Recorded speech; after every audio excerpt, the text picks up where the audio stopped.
this on pad A1. Jeff Miller's 3D Mars Lander-E15, delay 4. We've got a parachute in that.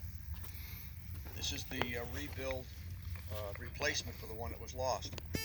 We have continuity on A1. Range and sky are clear, and we're going to go in 5, 4, 3, 2, 1. Very nice. Straight up, arcing over, and we have a chute. Very nice.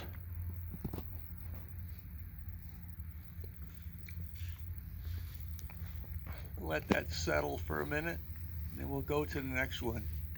I think we've got good eyes on that. All right.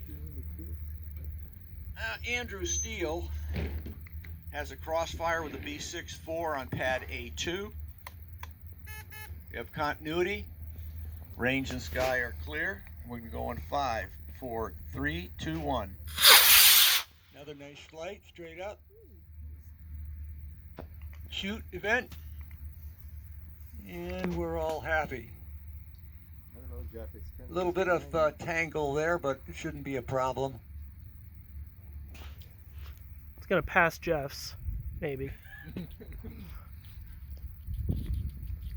I don't think Jeff will have a problem finding that. Nah. Yeah, They might land at the same time. Yeah, a little bit of tangle shoot, but I think it's going to be. He made it down okay. first. All right. They were right together.